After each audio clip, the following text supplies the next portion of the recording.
Good afternoon to all of you. Good evening, I don't know what to say.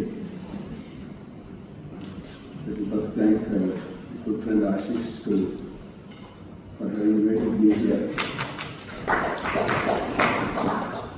I share all the sentiments that Dr. Rosalind also said about the gathering, about the kind of interest that we are seeing on matters of Bharatiya Jnana Parampara. Actually, the life of a nation is very long. I mean, it's like a continuous reel.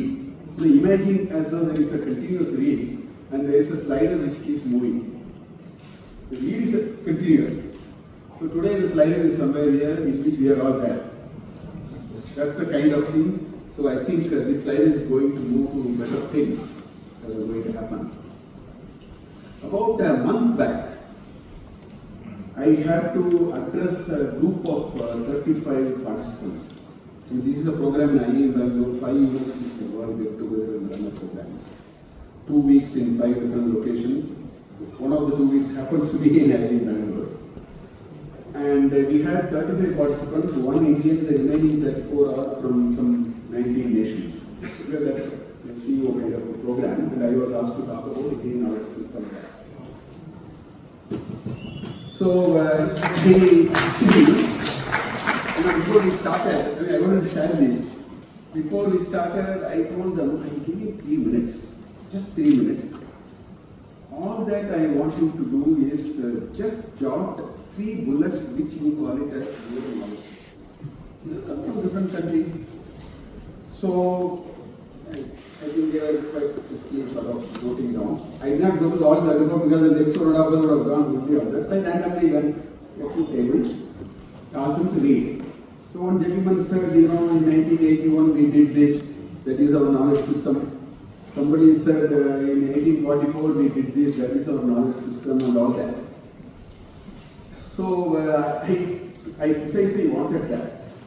Then I told them that because this is a misconception we all have, that's why I want to read this episode. Moment to say Indian knowledge system, we have to use that term. Moment to say Indian knowledge system, the word Indian attaches to country. I am very glad Dr. Rosalind used what is called civilization lens. So I told them I am going to talk to you. So first 5 minutes I talked about what is a country and what is a civilization. I said country is just a vast amount of land with some boundaries. It's called country. So I told them Indian knowledge system is not about a country called India, which was a certain arrangement of 1947. I said civilization is different. No, it's something which flows for a time immemorial. I said I'm going to talk to you about a civilization of which we have some semblance of what happened in the last 7 millennia or something like that. And it's something which flows on and on and on. So I first of all want to tell you, we are not talking about India. We are not talking about the country. We are talking about a civilization of which we are all very proud to be part of. And I told them this is the only civilization known to mankind which is uninterrupted. All other civilizations are interrupted. This is the only civilization which has run through and it is running, it will run. You can do whatever you want to do in between. All those are the sliders are only moving. The wheel will never end. Anyway, so I am going to confine a little bit to only the teaching and research issues in Indian knowledge system.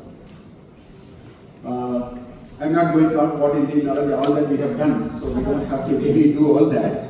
So I want to very specifically confine to a few issues which I thought I should bring it to your attention. Largely out of my experience of doing it for the last 15 years, 17 years, I've been teaching hardcore Gita and IIM, Upanishads, etc., etc. I've been doing quite a bit of this kind of teaching and based on that.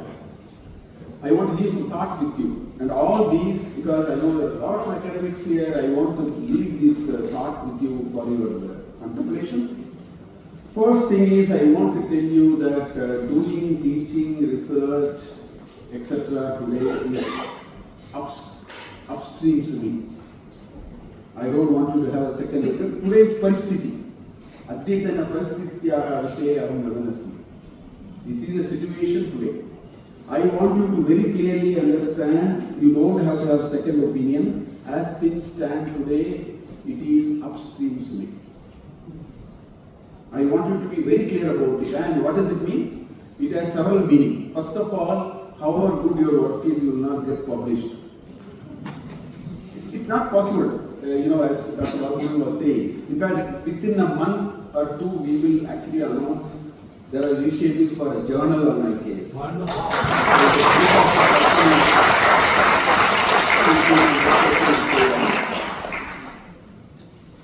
So, when we approach this with this kind of a situation, there are a few things I want you to be very clear of.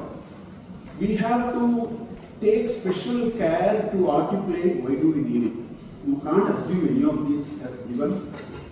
You cannot take it as face value on faith. All this is not possible because it is upstream swimming. So we need to spend time on articulating why do we need it. Whether you teach a course, an elective based on a case, or you write a paper, you have to do it. Why do we need it is a question that you need to ask unambiguously. Right? That means we should talk about usefulness, very seriously, make effort. We should talk about contextual relevance. Very important we do it. I don't have to do it for teaching you some AA or chemistry or whatever. I don't have to do all that. Here I have to do it because it is upstream swimming.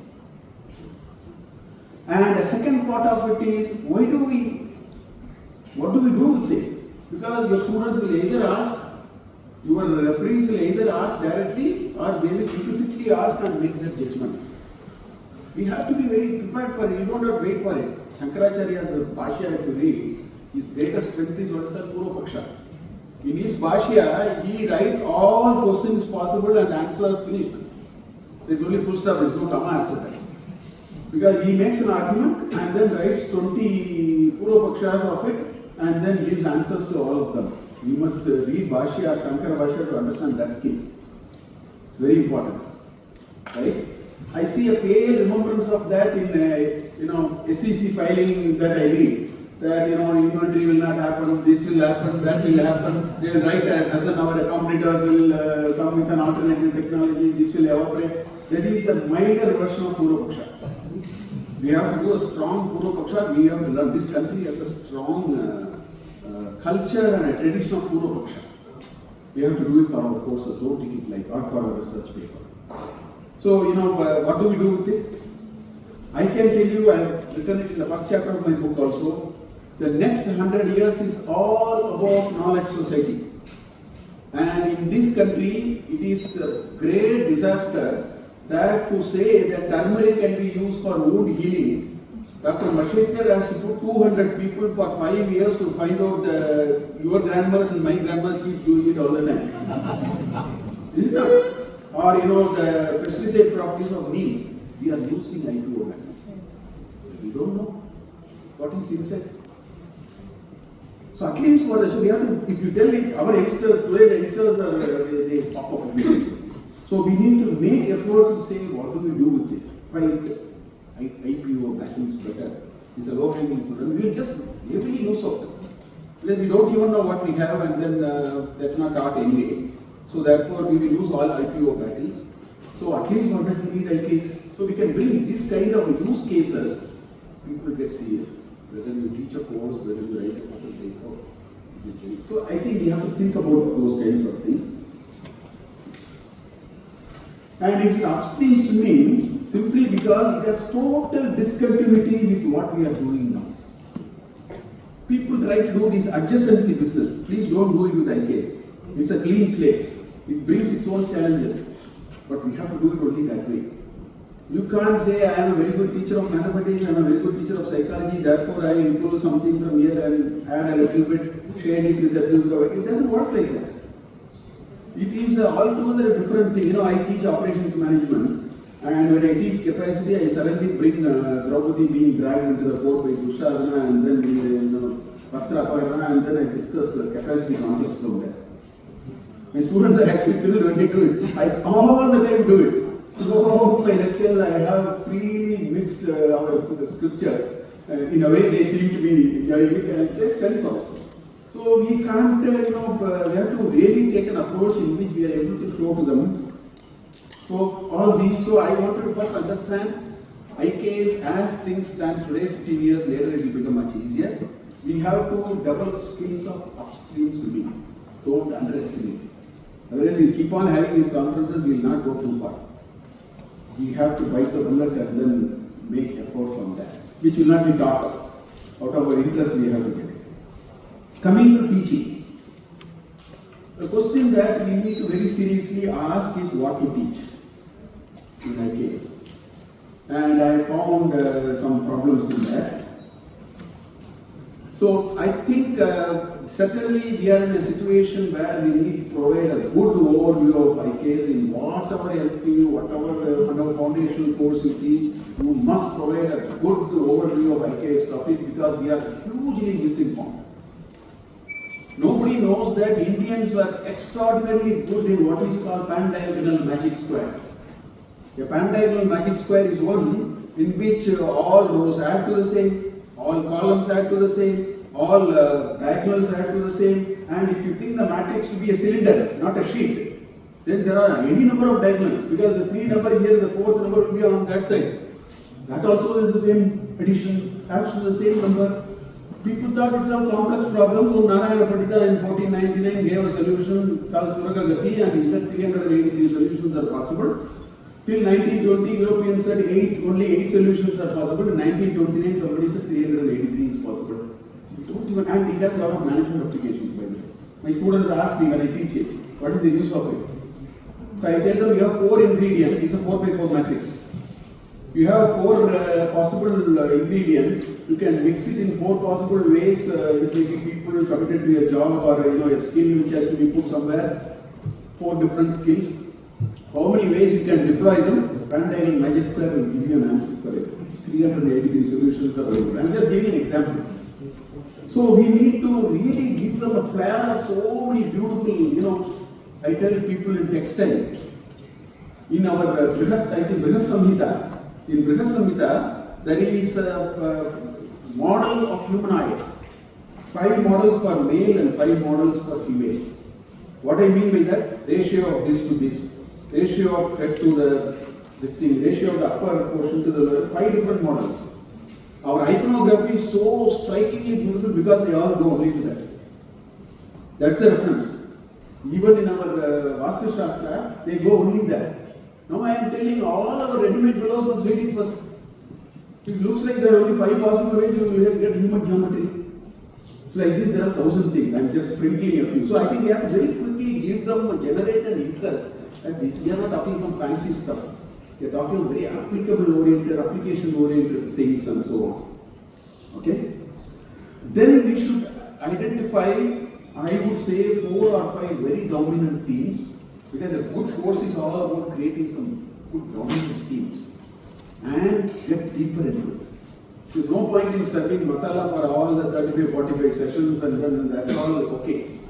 That's all fine. I think when you design a course, you must take 3-4 dominant themes, dive deep into it. They really start appreciating it. So I just thought of a few themes which are very important.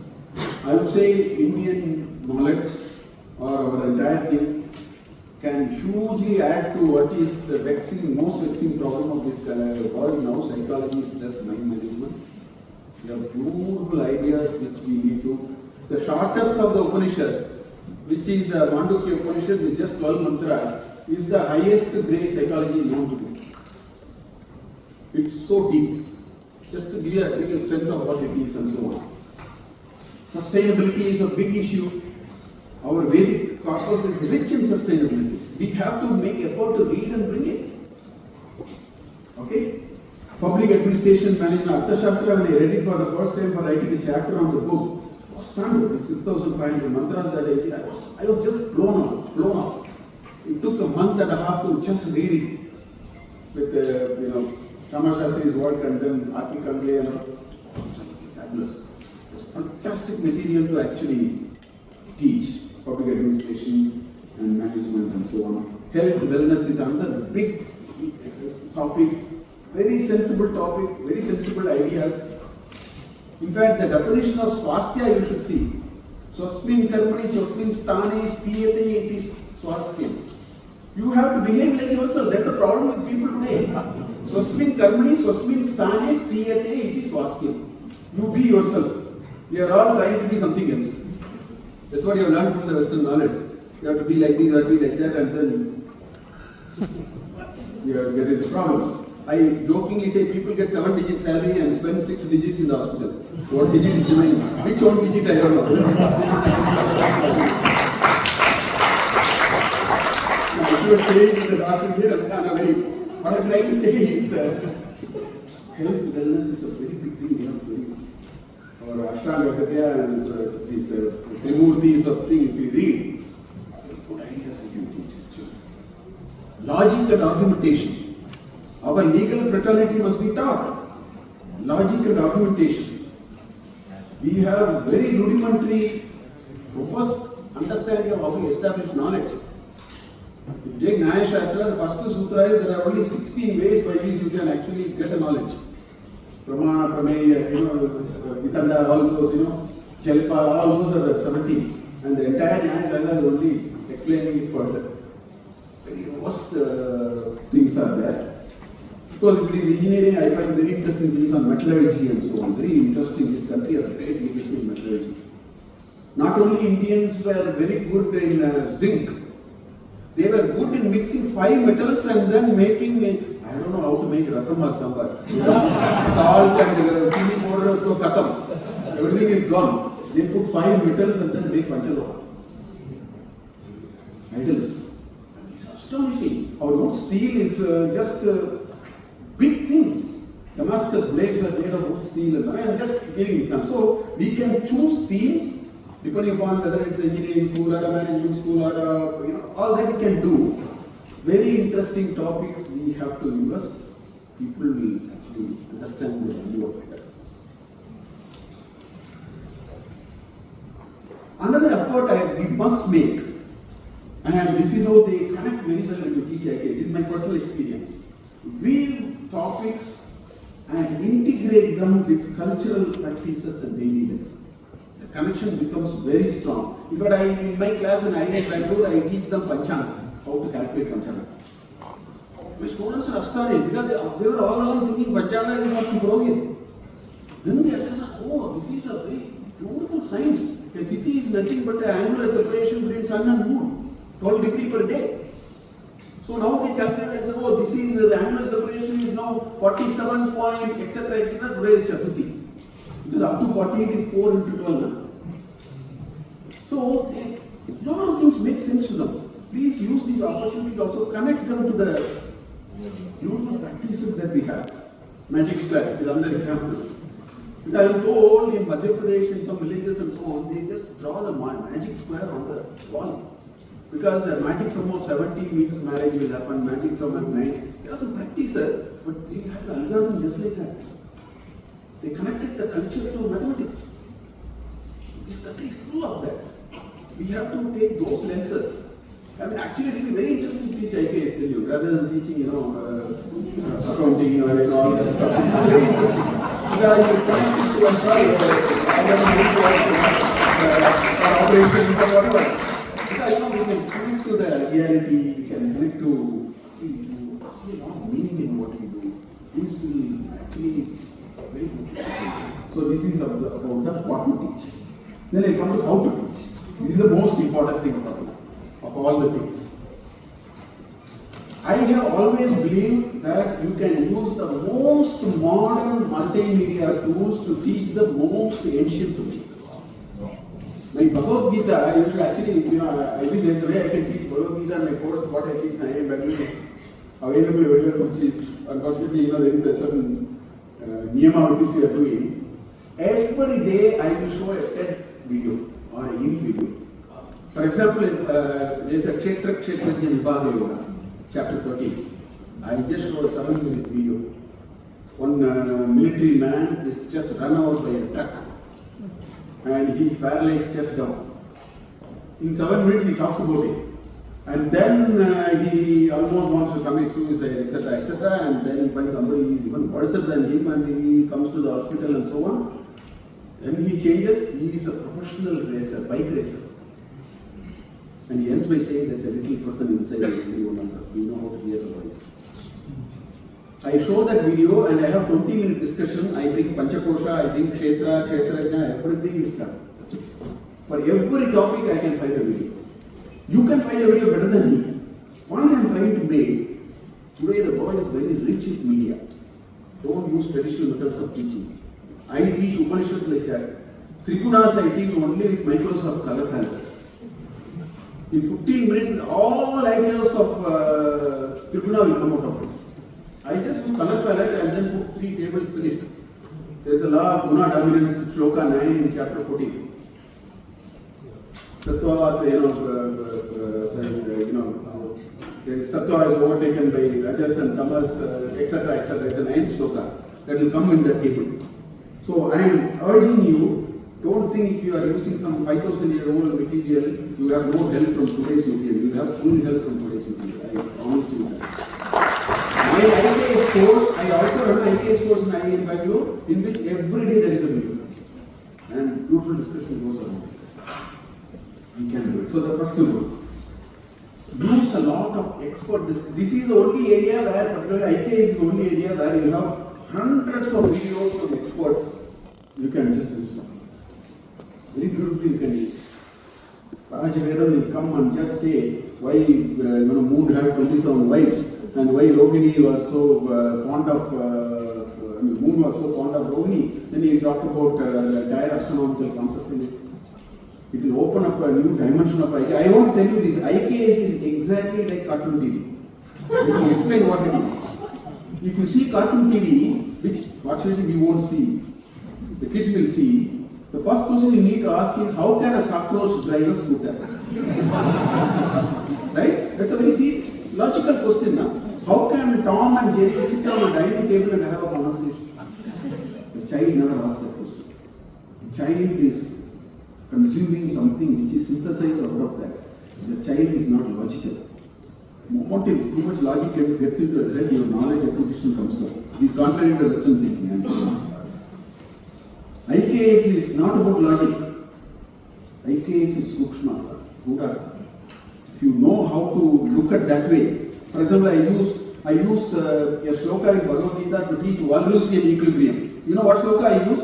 Yada yada hi dharmasya glani bhavati bharata abhyuttanam dharmasya tada atmanam sujamyam paritarana savuna vinashaya sadushtutam dharma susthavanataya sambhavani yudhete. That likes the core principle of Walrusian equilibrium.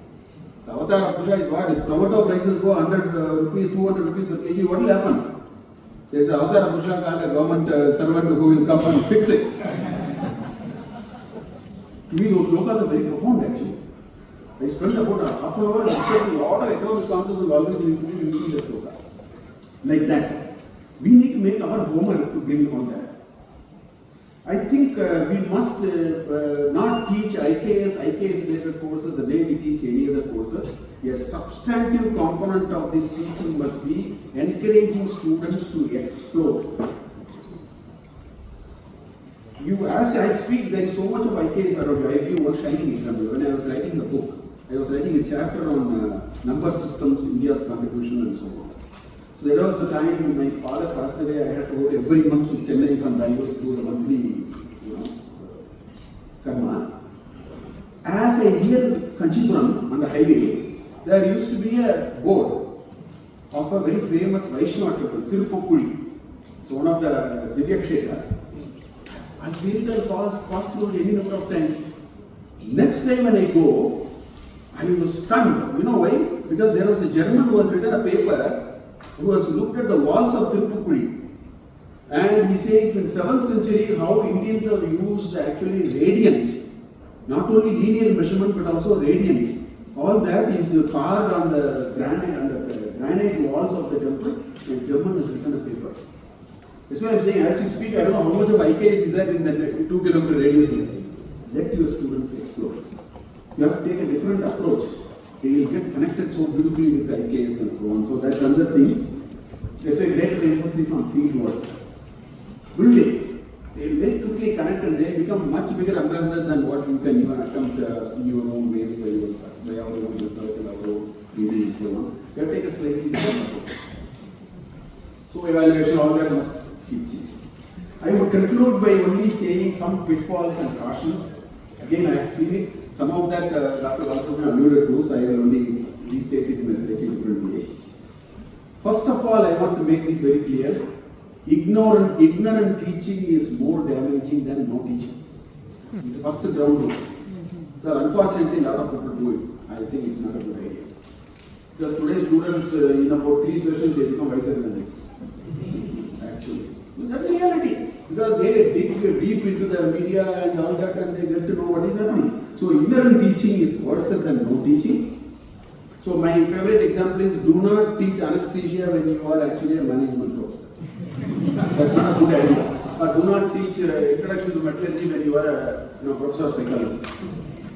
This is what they are attempting in IKS. What I mean to say is that you have to read, you must read properly, make sure that, somehow out of interest and love we do it, out of anxiety, we have to get it past to the things, let us do it. You see, ignorant teaching is more damaging, please don't do it. And the joy of doing it better is much, much bigger than this quick fix. It's the first caution I want to give you. The second caution I have again found in many of the conferences which Dr. Valsarjan also alluded to is merely glorifying the past is a very natural tendency when we teach IKS. Let's not do that. IKS needs no help from ordinary mundane people like you. It stands on its merit. You can show the merit period. One person on one conference I was stuck. He said, there's some shloka in Bhagavad Gita, Matta Paratanam na anyat asti kinchidas jaya, Mayi saromitam kotam sutre maniganaiva. He picked up the sutre maniganaiva and said, string theory is written in Bhagavad Gita. I think you have to be a little careful on all this because it will do more damage. Just because there is a word string that has come there, don't stretch it to such a lot of people do it. Let's not do many of those. We have to be a little bit careful about that. Okay? Because it will glorifying the past out of genuine intention people trying to do will lead to excessive and sweeping conclusions, which is not the dharma of teaching for a professor or an academic. So let's not do that. In fact, there is again a tendency to violate the basic dharma of good teaching when we get into IKS. And what is that? Contextual relevance must drive the literature and not vice versa. That's the aim of good teaching. Whether you teach psychology, whether you teach metallurgy or whatever it is, start from here. In fact, if you read Aryabhatta, what you find is, in fact, if you read Indian mathematics, not just Aryabhatta, what you find is they only solve problems and bring theories. Contrary to the Western approach where they theorize and then look for applications. Whereas here, they actually solve problems. Lilavati, if you see those 70 shlokas, beautiful problems which are solved. Out of which you get a concept or a theory. So therefore, that is the dharma of our system. Start with contextual relevance and then go to. Just give you an example. I would say succession planning in family businesses is a huge problem. World over we know it. Now I will say I will use Vanaprastha as a lens and see whether the knowledge of Vanaprastha will help solving the succession planning problem. So we have to go from here. Here is a burning problem. Here is an unfulfilled issue. Here is a framework which at the outset seems to be on the other side of the coin. It's a fertile ground to do research. Research is all exploratory anyway. So therefore, I think these are some of the things. Excessive reliance on translated words is another problem I have seen. We should be very careful about it because not all that is written by the intelligent professors in the West are necessarily, because the original reading, very simple, translated words are not good beyond a point. Why? Because I keep asking, do you want to see Raja Ravivarma's painting in its original or a photocopy, black and white photocopy? A black and white photocopy will have the substance but not the spirit. Please understand. You don't have to go that far. You take a joke in your mother tongue and tell it in English, this will start right. Because language preserves certain messaging. It postulates things in a particular way. So therefore, up to a point we can go. This is the argument why I started learning Sanskrit for myself. I learned myself, nobody taught me. Because I take biscuit and then take that amrita, better you do it first time. And it is doable, it's not very difficult. Thank you for this opportunity and I see a great possibility.